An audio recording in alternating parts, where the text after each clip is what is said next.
চা শিল্প নিয়ে কি বললেন কুণাল ঘোষ, দেখুন।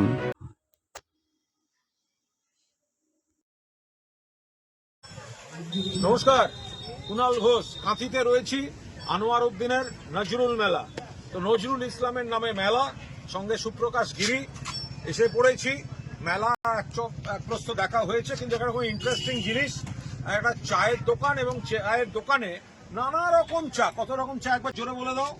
রকম চা আছে, তন্দুরি চা, মালাই চা, কেসার চা, চকলেট চা, বাটার চা, আইস কেসার চা। তন্দুর চা থেকে শুরু করে বাটার চা, সমস্ত রকম চা কি অদ্ভুত ভাবে তৈরি করছে। ওই যে ওটাকে গরম করছে, ওইটাকে গরম করছে আগুনে, ওইটা আবার গিয়ে চায়ে পড়বে, দিয়ে তন্দুর চা তৈরি হবে, তাই তো? এটা এটা কতক্ষণ গরম হবে?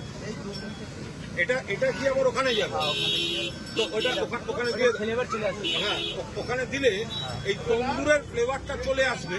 এটা হয়ে যাচ্ছে তন্দুর চা, অর্থাৎ যেটায় খাওয়া হবে সেটাকে পুড়িয়ে চায়ে ফেলা হচ্ছে, তাতে চা উঠবে। এবার এইখানে বিভিন্ন ধরনের যে চায়ের, অন্যদিকে মেলায় অন্যান্য সাংস্কৃতিক অনুষ্ঠান, আবার শুনছি কাল পরশুর মধ্যে সব ভোজপুরি গায়ক আসবে, বাংলা সংস্কৃতি আছে, তার সঙ্গে হিন্দি ভাষী, তার সঙ্গে নানা রকম আয়োজন, বিরাট মেলা। ফলে এই যে এটা চলে আসছে একটু আগে লাগবে স্যার। তন্দুর চা তৈরি হচ্ছে, এই যে তন্দুর চা তৈরি হচ্ছে, মানে ওইটার উপর দাঁড়িয়ে এবার চাটা তৈরি হবে, সেই চাটা খেতে হবে। ফলে এটা হচ্ছে তন্দুর চা। ফলে যারা এই কাঁথির চারপাশে আছেন বা যারা এইসব দিকে আসছেন, নজরুল মেলা আনোয়ার কত তারিখ অব্দি আছে? 12 তারিখ অব্দি মেলা আছে, তার সঙ্গে চায়ের দোকান আছে। চলে আসুন, এই সমস্ত সুন্দর মেলার পরিবেশ এবং এই ইন্টারেস্টিং চা, এটাকে আপনারা এখানে উপভোগ করুন, একবার টেস্ট করে যান।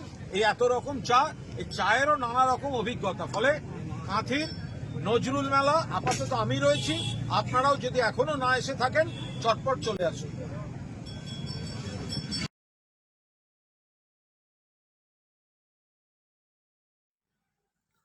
পাশে থাকুন, সঙ্গে থাকুন, দেখতে থাকুন বঙ্গ ইউনিটি মিডিয়া।